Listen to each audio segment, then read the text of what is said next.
Well, welcome to Mystic and a Nerd. We are back for another episode, and today we're going to be having a conversation around collaboration. This is something that Jessie and I have been chatting about for a while, but we've actually been doing it for a while as well. Obviously, with the two books that have been produced of Three Trees and Three Floods, the collaboration process for both of us is something fun. Mhm. How you doing, Jess?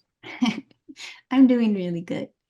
I love this topic. I love this thought around collaboration and maybe where we can dive into it further than we've ever gone before by looking at some scripture today. So I'm doing well.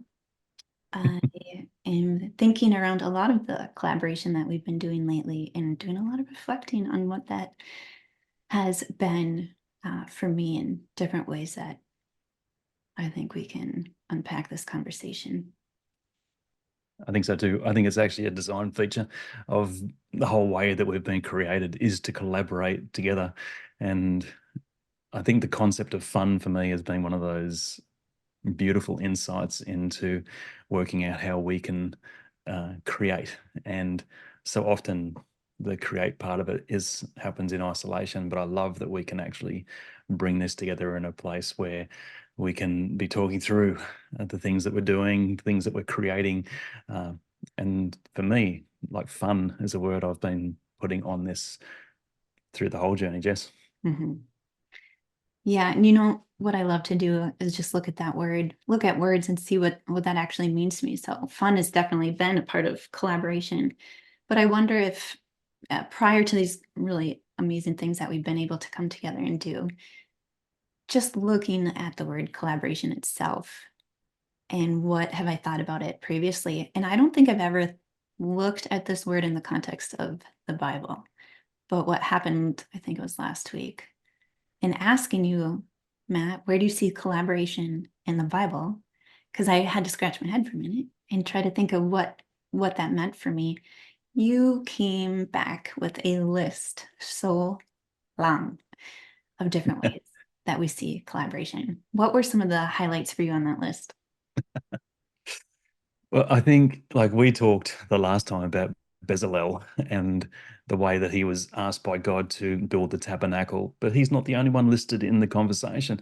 And inside of that, there's a few people, but then there's a whole community that gather and bring their gifts to him to the point where he goes, "Hey, we've got enough. We can't actually put that much gold and that much jewels into the very thing that God has made." And you start seeing the generosity in that place of collaboration. And so at the end of it, the whole community gets to see and invest in this massive thing that they've actually uh, put their hearts towards. You got things like Moses, and Moses actually says to God, "I can't do this alone." And he says, "Good idea. I'll bring your brother along." And your sister comes for the ride too. And before you know it, you've got a father-in-law who's telling him how to do leadership in the concept of the children of Israel. But you go further and you've got musicians, you've got bands of prophets, you've got the sons of Korah.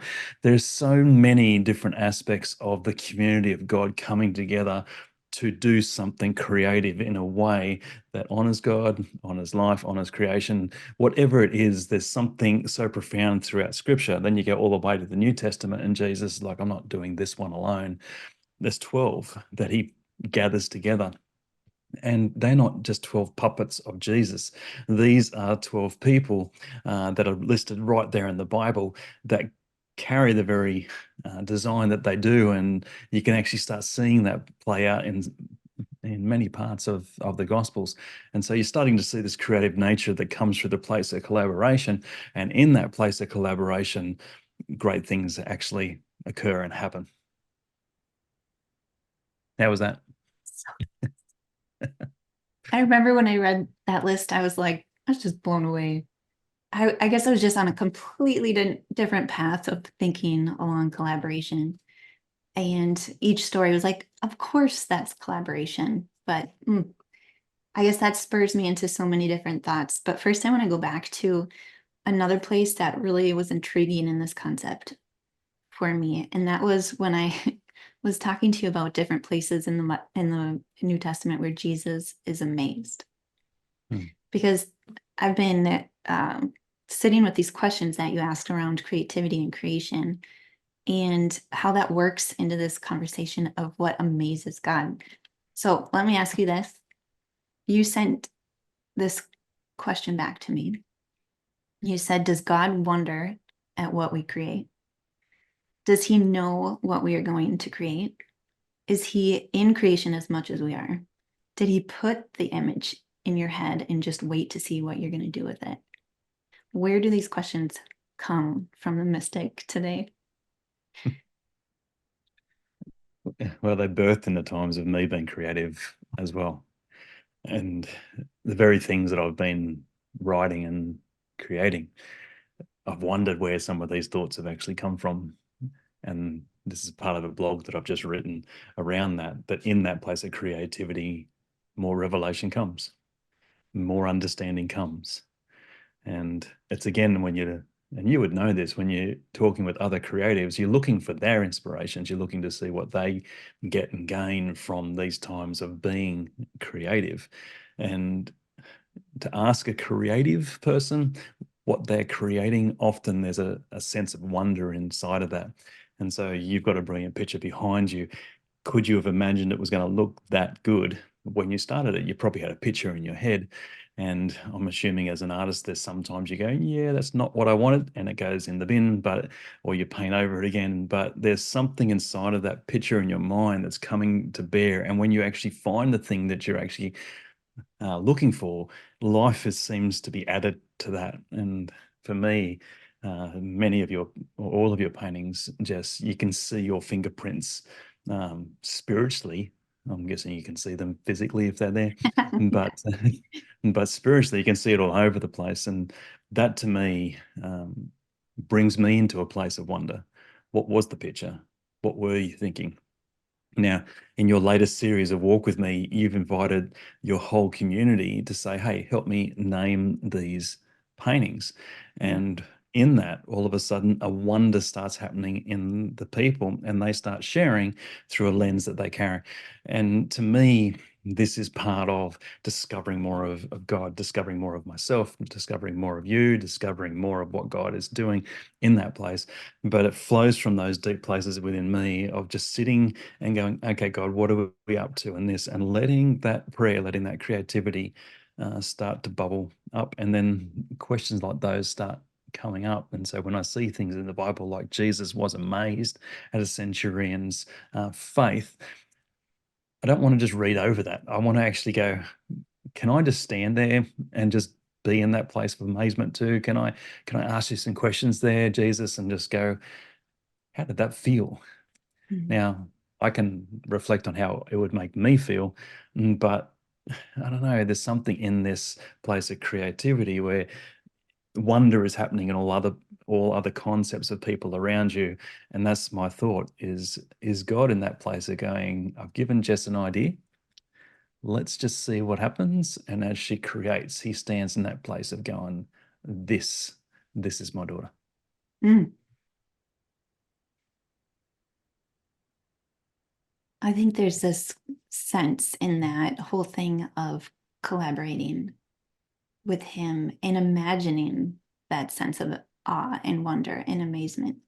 And that's probably where we kind of end up going back and forth a little of how much does God know in advance? And if he knows in advance the thing that we're going to create, how does that actually work with the inspiration and the outcome? And where's that place where he's just simply enjoying and being in the moment? Because we do see those moments where God is amazed by our actions, by who we are and what we do. Um, so I guess I was circling and sitting in this place of what does the actual word amazed mean? To be amazed, to be in awe and wonder. And it was really interesting to see that there's several Greek and Hebrew words that represent this one word that we often translate as amaze. He was amazed or amazed. There's a lot of amazement actually in the Bible. And like there's a lot of things that God does that causes us to be amazed, and a lot of different words to capture different types of being amazed. But really intriguing in those two places, so most scholars would agree that Jesus, in two different accounts in Matthew and in Mark, is amazed at the measure of faith in one instance, in the same word, the amount of lack of faith. So the sense of amazement can be very positive or very negative. You can be amazed at something that's unfolding before you, that's wondrous and incredible and awesome. But then you can be amazed at how negative that impact of that thing is. Mm. So when you go to, I think it was Mark 6, end of 5, Mark 5 and Mark 6, you have this place where God brings a young girl back to life. And everyone that's in the room is amazed. And there's a Greek word for that kind of amazement, and it's ecstasis. I think it's where we must get the word ecstasy. And I loved this definition. We translate it again as amazed, but this sense of amazement is throwing the mind out of its normal state in a blending of fear and wonderment. And then very shortly after that, Jesus returns. It's like in the next verse, he returns to his hometown. And this is where he's performing miracles and he's teaching in the synagogue. And it says that they were amazed. Mm. But then it has that word's a different kind of amazed, and it's expleso. And this actually, this sense of amazement is to strike out, hence to strike with panic or to strike out in amazement. And many of the instances where I saw this word being used is attached to Jesus doing miracles and things that are awesome and wonderful, but also his teaching. And there's a lot of this sense of striking out, or even, I think the root word ex means from or out from, where pleso means to strike. It has this kind of calamity sense to it, this amazement of that just sends a lot of kind of that negative reaction as much as the positive. And then right after this instance, Jesus says he's amazed at their unbelief. But again, this word for amazed is different once again. And this is where we get the mazo. And the other place that it's used is in that Matthew reference where he's amazed, the mazo, at the faith. And this is more the sense of wonder, marvel, admiration, and more of that idea of being surprised by something. Mm. We can surprise God. And that's where that conversation of how can God be surprised if he's all knowing, that kind of thing that we can tend to wrestle with in this conversation. But as we think of a very present God, different ways that we can surprise him, just moving and stirring up his heart, I think is the sense of this amazement that I get when reading this. What do you think about this word, to be amazed? How would you define it? Well, part of it to me, because it again shows how present our God is. And we get so infatuated by the future and him knowing everything that maybe the bigger conversation is around being present in the moment with us, working with us, that collaboration. Mm-hmm. And so with the centurion, and he's amazed at his belief or his faith. Well, I have not seen faith like this in all of Israel. What a cracking phrase that is. To me, that's a presence or a present moment where Jesus is collaborating with this dude. He's seeing his faith. It's like the four friends who lowered their mate down through the roof in Mark chapter 1. And again, seeing their faith is the phrase used in Mark 1. I love that, seeing the friend's faith. And so it's something that grabs his attention in the moment. And then in the moment, things start occurring, things start happening. Creating starts to flow from him in that place, that moment. And so it's again, he's not looking so far down the road. He's actually looking now right in the very second that he's living in, the very most important moment of your life, that moment you're in right now. There's something about that has a huge weight on it for me. That's so often in theology, I want to run further down the road to go, well, what does that mean? What does that mean? What does that mean? Where Jesus is like, let me care for you in this moment. Let me listen to you in this moment. And allowing that then to be the centerpiece of relationship. And watching then what is created from those moments. And I think the Gospels are chapter after chapter of Jesus being present. Remember when the disciples came to Jesus in Acts chapter 1 and said, "Is this the time when your kingdom is about to come onto earth? Is this the time when you're going to reign?" And Jesus is like, kind of, but it's not what you think. What does he do? He talks to them about the power that they have in the moment and the Holy Spirit that flows through him in the moment. And that's what's going to be this creative force going further forward. And so we have these beautiful concepts of amazement in the place of presence. And I love how you've pulled out that they mean different things in different scenarios as well. And I think it's so helpful to do that. It's so helpful to unpack that. So we're not just reading the same English word and interpreting it the exact same way each and every time. We're allowing something of the culture, something of the day, something of the language to speak to us. But for me, again, just it points back to that place of just being present, and God is present. Yeah, I love how you've done that. That's where I was, I guess, spending a lot of time looking at our faith, because almost every example of this idea of moving the heart of God and this awe and wonder and this sense of collaboration is around the idea of faith. Hmm. And faith is at the heart relational and present and trusting and believing. So my question then just started on in becoming, is our faith our creativity? So these conversations we have around the creative and trying to inspire that we're all creative, what if our faith is our creativity? What do you think about that? 100%. And that's the place of wonder. Mhm. That's the place where hope is born. That's the place where love, like Paul says, there's three things that will endure: faith, hope, and love, and the greatest of these is love. That's what it does. It inspires us to believe more, think more, to step out beyond just ourselves, to know that we're tapping into the creator of the heavens and the earth, to know that he lives within us. It's got to have that flow on effect. Someone gets sick, faith will determine that we can actually go to God and just say, "Hey, can we just spend some time praying for a friend?" Because we just believe that there's healing in it. What's happening inside of that? There's creativity that flows in it. And that's where I think, just for each of us, we got to break out from the concept of what that actually looks like. It could look like Winnie drawing a picture and sending it to somebody as to say, "Hey, this is what I see, this is what I feel." It's the prayers of our children, it's the prayers of our creativity that show to me more of what God is doing inside of those moments and what God is presenting to us.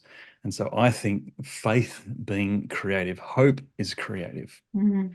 Every time you bring hope into a person's life, they start to um, think bigger again. They start to breathe deeper. They start to know that they're safe and they can wonder for something more. I think there's so much in this place of creativity that we just haven't. We need to keep digging at this one and just discovering more of what creativity does through these faith, hope, and love concepts. Mhm. And kind of putting that in this word of collaboration, I think is really helpful for that picture, because just in those examples of faith, in one sense, we see faith, the faith and belief and trust and love and hope of the people are a place where life happens. Um, Mm. it's a place where things we begin to collaborate with God, and the opposite or opposing to that is unbelief. And that's really a sense for me today of this uncreating. It even brought me back to that word bara, and just how God can still, even then, God is still creating from the uncreated. God can still move. So that was one question I had in my heart today. What do we do in that sense, even in that phrase or understanding, Lord, I believe, but can you still help my unbelief? Like, but even that, I think, is a sense of faithfulness, because there's still an awareness that I believe, but I'm really struggling to hold on to that belief. But that's still hope. And I think that's still allowing space for creation to happen and collaboration to happen with God. I agree. And I think like even that phrase, I believe, help my unbelief, that's Mark 9, where the demon possessed with the son who's demon possessed, and he comes to Jesus. Jesus, I love the collaboration. What can I do for you? Like, how do we do this? And the father brings the story to Jesus. And all of a sudden you start seeing hope being born. Now, in that story, he brought the son to the disciples and they couldn't do anything for the son. And you can feel in the story, and it could be the way I read it, but the way the hope is sucked out of it. But he looks then towards Jesus and goes, let's see if I can get an audience, and finds himself in that place of bringing his story to connect with Jesus' story and allowing then a greater story to flow from it. I love that whole concept. And again, every time you read it, for me, it brings hope into my life. I love that Jesus is confronted with the impossible and he goes, impossible? What do you mean? Anything is possible if you believe. And so here is this guy, this father, so honest. I believe, but there's some unbelief happening here that I'm really struggling with. And I think every one of us at some point in our journey, man, we deal with that stuff. And it's, again, how we deal with that, the voices that are around us, the people that speak into those places, that brings that place of creativity from it. But to me, Mark 9 is another collaboration moment of a father, a son, Jesus, story, love, healing. It all happens. I think this is such a helpful and inspiring conversation for so many that might be in that place of thinking they're not creative, and being able to just talk about what they're believing for, Mm. and looking at that with a creative lens. And actually, I even had this thought today. Isn't all creativity in some sense rooted in this conversation of faith? Because there's almost to even create, there's almost a sense that you have to believe in yourself and take a step of belief and trusting yourself to create that thing that's inside of you. Yeah. Well, how did it work for you when you went to college to be an artist?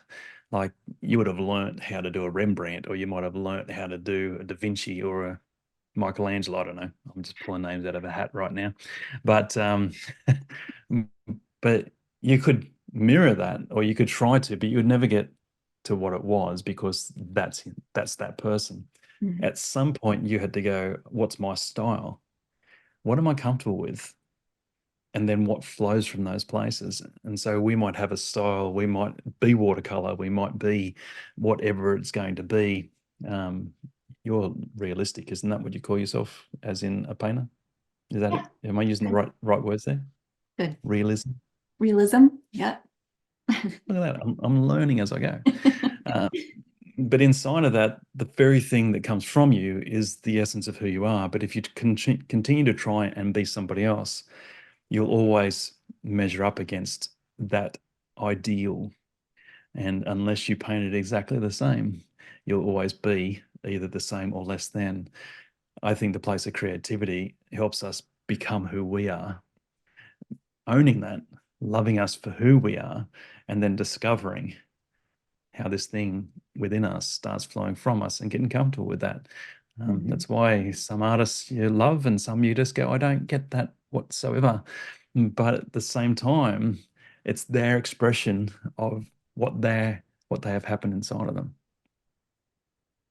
That's huge. And I think we could look at that in many different ways too, on how we get stuck in our creativity because of unbelief in ourselves, in our abilities, in our own stories, in what we have to say.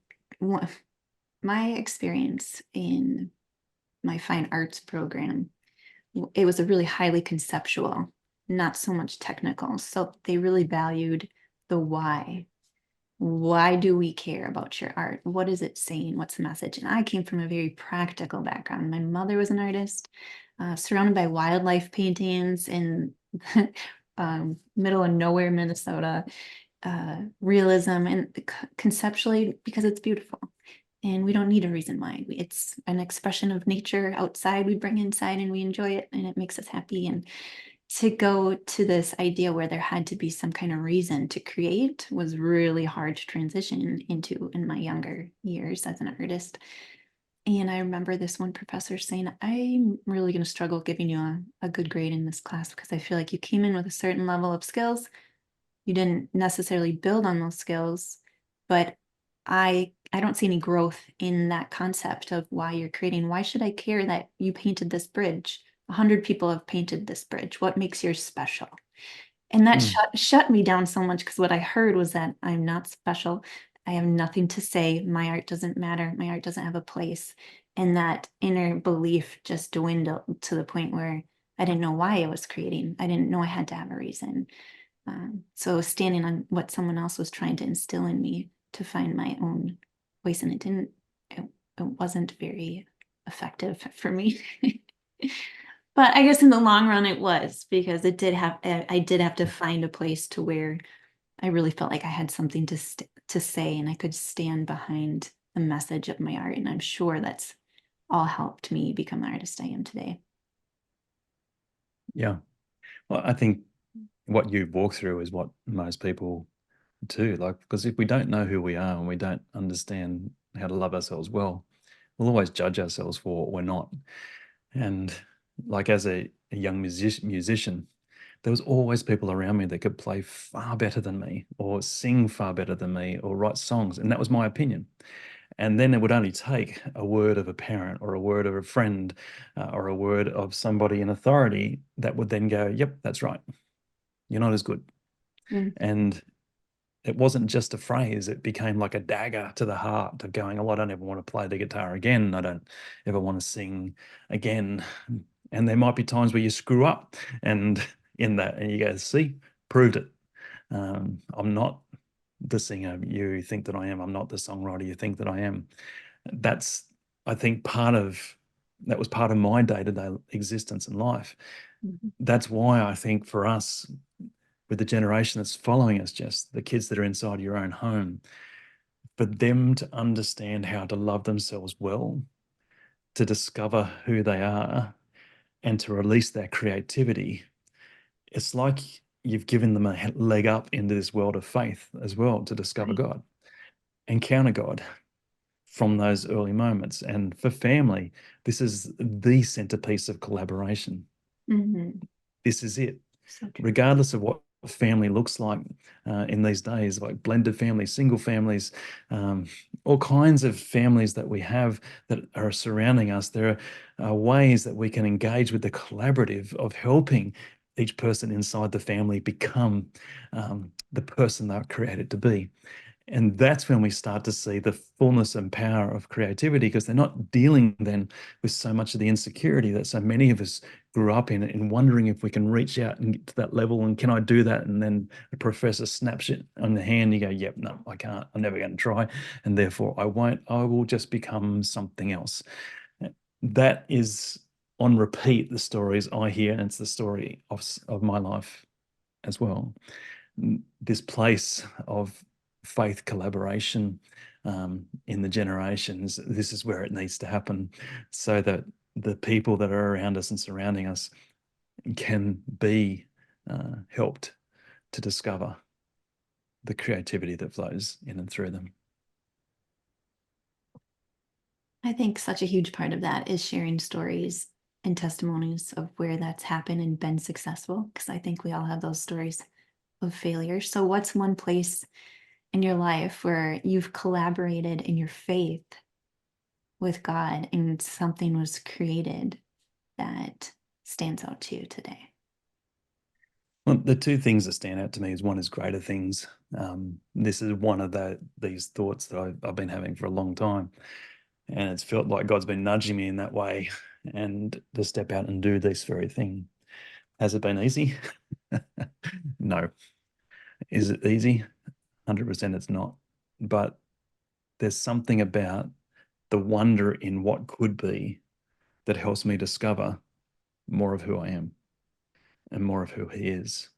I remember when I stepped out from running a church, so I had a weekly wage. I had a house to live in. I stepped out in the place where I am now, and I felt like the phrase about the safety net. I wanted a safety net. And I felt like God say to me, it's not about a safety net, it's about me. Mm. Now, for a person who that's the poverty mentality, the mindsets that I've had to struggle with and work through, this is a big deal for me, but it's stopped me from being creative. Now that I'm out there and in this space and desperately clinging to everything that I can do to continue to do this thing, a book gets birthed within me. And there's something about the creativity that flows in and through that I've been able to dream like I've never dreamed before. I had faith like I've not had before. All of these things have happened in these last couple of years for me as I've, I guess, believed in myself, believed in who God has created me to be, and then allowed that to become a place of collaboration and wonder. I was going to say that. Isn't that the place of awe? Yep. Kind of get the sense that that is, those go hand in hand. Like the scarier, the more that we have to have faith and belief and trust in the unknown, the greater the measure of awe and wonder that is birthed in that place. Yeah. Yeah. Did you say there were two things? Writing and greater Oh, things. writing. Yeah, What writing. about you? I I should have prepped myself for that. Oh, for me, it's those looking back at those miraculous moments in my life of what God has done when I believed something that I felt like I heard him say, even though seasons went by when I didn't see the fulfillment of that thing. And then suddenly it unfolds. And then I get to celebrate that moment that I was believing for that. And then that thing happened. Uh, that just becomes one of those cornerstones in my life. An example of that would definitely be this partnering at greater things and how Mm. that unfolded and came to be. And definitely this book that I got to co-author with God in our story and that I get to see come and become a thing. That's quite a moment when something that's only been a hope or a dream or something in your head actually comes out and you're sitting holding it and it's an actual thing and it's an actual book. And yeah, that's an exciting place. Exciting to see what God continues to do in and through all of that. Yeah. And that's, and that, I guess, for people listening, it's exciting, but for me, it's also scary. Like, it's learning to be vulnerable. It's learning to have courage in some of these areas and places of where you've not been and not gone before. I think so often in churches, we think that if I'm doing God's will, everything seems to align, but I've never found that. I've always found that loving people is both beautiful and sometimes brutal. I've found that believing in self is sometimes the best thing in the world and sometimes the hardest thing in the world. And when it's the hardest thing in the world, sometimes it's easy to convince myself that this is not what God has for me. And so it's a balance in a conversation at times that happens in the collaborative. And like you and Trev have sat with Trish and I um, through some really crunchy moments and still are in the place of how do I do this? Is this thing going to work? Are we actually doing what we need to be doing right now? So it's not about smooth sailing and going, right, that's God's favors on me. I'm never going to have another problem again in my life. It's about continuing to be present with Him in the moments as the problems come up and celebrating the victories as they come up inside of that place Mm. as well. So for me, I don't know, Jess, this is probably left turn at Albuquerque world, but it feels like at times that when people think that when you're creating and everything is doing what God is wanting you to do, that the alignment of your whole life seems to come into that place of provision. All of those things that we've dreamed about. Mhm. What I've found is that He loves to be present in the moment, and He calls me to be present in those moments as well. Mhm. That is definitely true on so many levels of what it is to collaborate with him, isn't it? At the heart, at any place, if we aren't being present with him, I think we've lost the sense of awe in our own walk with him. Absolutely.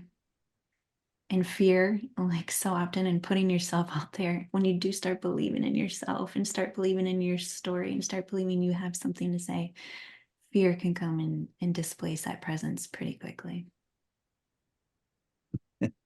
It can. And I think that's part of the wonder of collaboration too, because fear often operates in loneliness. Nobody gets me, nobody understands me, nobody really knows what I'm going through right now. Those sorts of phrases for me become very problematic because they drive you away from people rather than towards people. Having people in your life like you and Trev, uh, gifts, as long as I treat them as gifts, as in, don't push them away, Matt. I've drawn them into that place for you. And then in those places where fear does have a voice, I have other voices that are going, pretty sure that's not God. Mhm. Let's just talk. Let's just listen to what's going on. Let's just share. Let's engage. Let's collaborate. It's it's a powerful part of my life. It's a developing part of my life. As a pastor, you learn to do things alone. You learn to do life alone. And so it's an unlearning of so many uh, concepts of ministry that I've had for years. And so it's, again, I'm not saying I'm an expert in this field by any stretch of anyone's imagination, but the collaboration of friendship and relationship in these sorts of times, um, it does stuff to you. Mhm. It's part of the transformation process. It's part of the creativity that flows from you. When I'm locked away in fear, creativity is not flowing from me. And that seems to be a pretty powerful pattern. Um, and so when I'm collaborating, I'm outside of those places and I'm with people, even if everything around me is shaking. And that could be a really good indication if we see that withdrawing from wanting to collaborate creatively with God and creatively with each other in relationship. If we start withdrawing our collaboration, which seems to be a key to our design, then that's a great place to pause and look at and see in that voice, like you said. Not only is it that voice that comes like, was this God? But it's also for me sandwiched with fear of rejection or fear that, oh, maybe I shouldn't have done this. Maybe God wasn't calling me to this.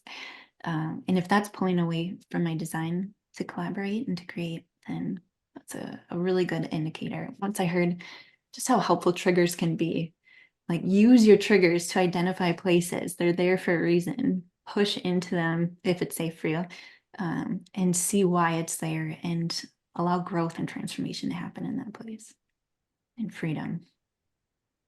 One of the other things with triggers is Trish has been teaching me about glimmers. And I love this concept because a glimmer is a moment of awe. Mhm. A glimmer is an aha moment that actually lands inside of your world and your life. And those moments need to become memories, like triggers have become some of those thorns in our side for so much of our life. I wonder just how often we let go of a glimmer to hold on to a trigger, not stay in the place where the glimmer is actually doing something to our brain. Like it's helping, it's healing, it's drawing us into those places where we can um, allow that creativity to flow. I don't know about you, Jess, but when I'm by the beach, that's when creativity in my mind, it's like I need to walk along a beach with a notepad because the thoughts keep on coming. Or if I'm walking in the mountains of New Zealand, that creativity keeps on coming. It's that sort of stuff, Jess, for me, that I want to be so invested in the glimmer that they become the memory stones of my life, that when things happen, I can remember a moment in New Zealand, or I can remember a moment up in far north of Minnesota, um, that sort of stuff. Yeah, that expands my mind a little bit in this idea of collaboration, just in looking in creation. When we're enjoying creation and the thing that God has created, and we are standing in those places, appreciating and being present, that in some sense for me is also collaborating with him.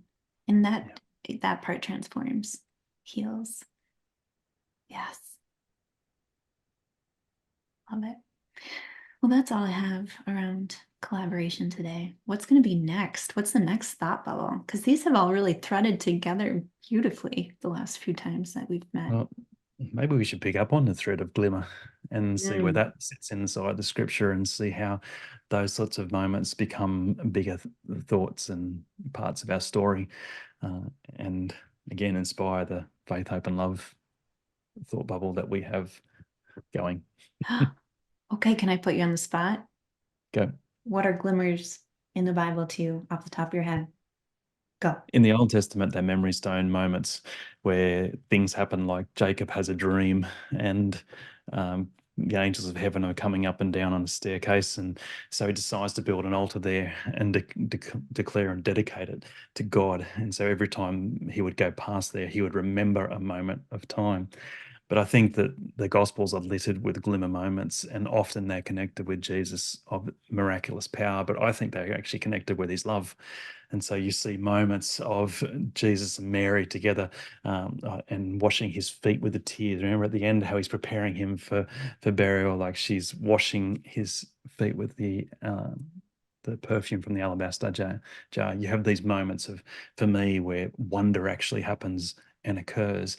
Or think about a woman who gets thrown at Jesus' feet and caught in adultery. That would be a trigger moment. What does he create? A glimmer moment by saying, well, I'm not condemning you, Wow. and draws her into that place of forgiveness. To me, these are the moments of glimmer that come straight to the top of my mind. But there are literally many. Like you just have to walk through scripture to discover, like a lion not eating Daniel. It's got to be a glimmer moment, right? Or Shadrach, Meshach, and Abednego in the furnace, and another dude turns up in there, and like, who the heck are you? And but these are the things of Scripture that we start seeing come to the surface, Mhm. and they don't have to be the phenomenal, miraculous moments that we only have, where you have to strive for. They become the everyday actions of people who just want to love somebody well. What about the woman who gave Elijah oil? Like, what a Mm. forgotten moment of history that could have been. Mm. But it becomes an extraordinary moment because Elijah does something wonderful with it and honors her for it. These are the sorts of things inside of scripture, that everyday moments that become these things that we look back on, and we create them now as glimmers. For so many Christians, we look back at the Bible for the wonders of God. I think we should be looking to our own lives for the wonder of God in them. And when we hear the wonder of God in our lives, they become our glimmer moments as well. Well, that's a good way to, well, that's a good teaser for next next time together. Incredible. Um, a really good way, I think, to come full circle to this sense of being amazed. These glimmer moments are everyday moments. Because I was thinking, is it really, could I argue that Jesus was amazed beyond just these two moments? God is amazed at his creation in so many ways. Anytime that we love each other, I think God is amazed by our love and relationship. So I know there's positive and negative ways in which he's amazed, but these everyday glimmers that you've just shared, I think, are these moments of awe and wonder in the kingdom of God. That's a good point. Love Yeah. it. Well, this is Mystic and the Nerd for the day. Stay tuned. We're actually creating blogs now, and we're going to be attempting to write a blog for each of these Mystic and Nerds. I've written one on the recent one we've done for prayer, and Jess is going to do one on this place of collaboration and faith and all kinds of things. So I'm guessing I'm doing one on glimmer. Is that what I'm? Ooh, yes. Thank Sounds good. If you want to get involved with Greater Things International, you can do so at greaterthingsinternational.com. We've got a whole bunch of courses that we have coming up and exciting things. You've got books there that you can buy. You'll find all of mine on the website, and Jessie's are on hers, but I'm going to see if I can twist her arm and get them onto mine as well, and allowing that to become a thing as well. But thanks, Jess. Thanks for hanging out with us today. And for all you guys watching, it's great to have you on board with the Mystic and the Nerd. We'll see you next time.